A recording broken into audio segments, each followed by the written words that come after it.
Hey guys, it's Jackerboy here and welcome to a new video. Now, as you all know, now I'm uploading a little bit more and now I just have a little bit of time left, so I'm gonna upload. So I decided to make a video for you guys. And as we all know, it is already Halloween, and because of that, I am going to make two top 5s. And they're both about the horror theme. The first video that I'm going to make is right now. It's my personal top 5 best horror games. And the second one is going to be my top 5 best horror movies. Now, let's just get right into the video. Now, these horror games, I don't play a lot of horror games, but I have seen a lot of footage and I do play some of them. Now, I do only include games in this list that I think are scary and that I've seen or played. So games like Silent Hill would not be included. Okay, let's just get started. Number 5, Amnesia. Now, I think you all know what Amnesia is, if you are a real PewDiePie fan. Like, the first horror game that PewDiePie ever played on his channel was Amnesia.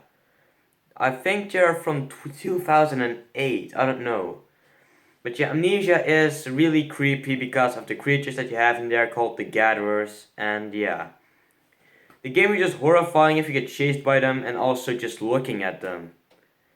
Yeah, I don't exactly know what the game is about. I think it's just about surviving and running or escaping, I don't know. But yeah, it's a really scary it's a scary horror game with a lot of unexpected jump scares, I guess. Oh yeah, and also another thing, Slender will not be included in this video too because yeah, it is a very scary game, but I think it just wouldn't make the list because it's just too obvious, I think. But okay, number 4, On The Grudge. Yet another very old horror game that you know if you're a real PewDiePie fan, because I remember him playing this game on the Wii in 2009. So yes, I watched the gameplay when I was 8 years old, and the graphics, well, they're kinda, I don't know. But yeah, the game is actually really scary but also really boring at some moment because in the game you only move 5 miles per hour, so if you just move extremely slow. Like, you don't want to know how slow you move in that game. But yeah, the game is based on the movies of The Grudge, and now if you are a horror fan, I think you will know what The Grudge is. And yeah, the point of the game is kind of making it through the map without getting killed by the Grudge or by that other boy, I don't know what he's called. But the game also has a lot of unexpected moments and jump scares and also normal scares. Like, there are some moments that you get chased by that girl from the Grudge and you have to run. That's the only moments that you can actually move fast in the game. But yeah, that's very horrifying if you see her climbing up the stairs. Like, I don't know, kind of show it right now because I didn't have stairs in this room. But yeah. Number 3, SCP Containment Breach. Now, if you're a real Markiplier fan and you have watched him in 2012, I think you know what SCP Containment Breach is. But if you do not know what it is, then let me explain. SCP Containment Breach is about the SCP Foundation. Now, if you don't know what SCP stands for, it stands for Secure, Contain, and Protect. Now, another cool thing about this is, this foundation might actually be real.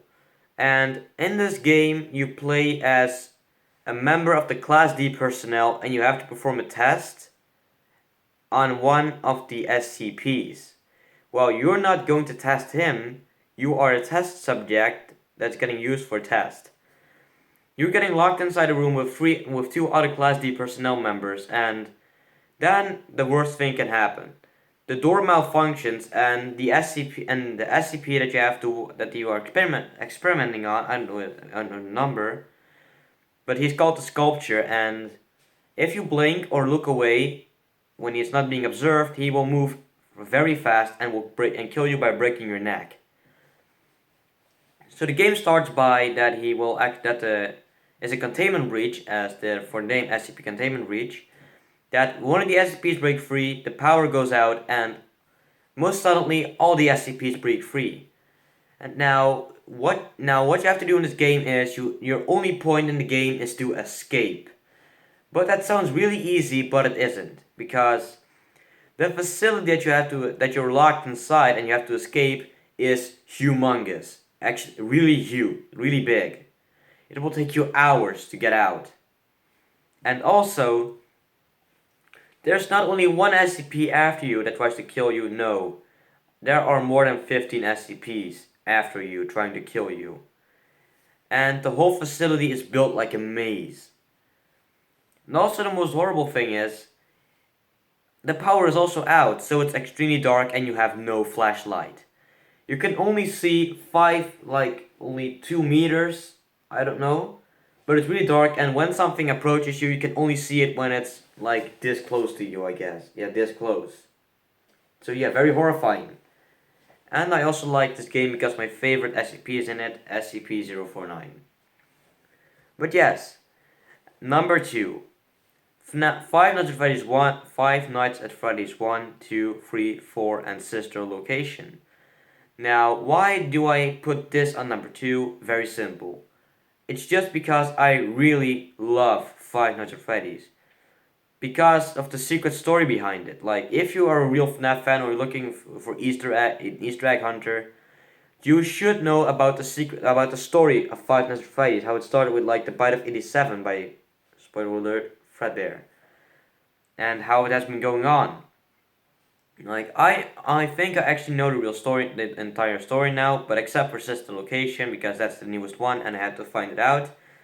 But yeah, the game is also very scary because of its jump scares. Now, I know the first times you will get scared extremely easy, not only because of the really creepy camera screens that you have in FNAF 1 and 2 and 3, 4, wait, 4 not, and not Sister Location, fuck. But yeah, very creepy actually, and jump scares are extremely unexpected, which makes you literally jump out of your seat. And yes, but let's just go to number 1. On number 1 on my list, I have Outlast. Now, what did you expect? Yeah, Outlast. Now, why did I put Outlast on number 1? First of all, Outlast just has insane graphics. Like, it's a really unique game. It's like literally in a found footage movie. Like, it's a survival, the point of it is, it's a survival horror game. You have to escape the insane asylum that you just got into for some reason. But yeah, the graphics are just amazing for that game and for the time. And the chases are, and you're getting chased by psychopaths in an asylum. That's really terrifying.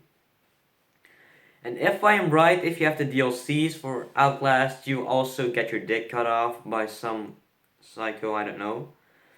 But I do know that you lose your finger and maybe your dick. I don't know. I have never watched it fully. But yeah, the footage, the game just, I don't know what to say. Extremely creepy. Like, I couldn't watch the game at night. I couldn't watch gameplay of that at night or when it was dark because if I did, I would have nightmares for the whole night. You don't want to know how creepy that game is.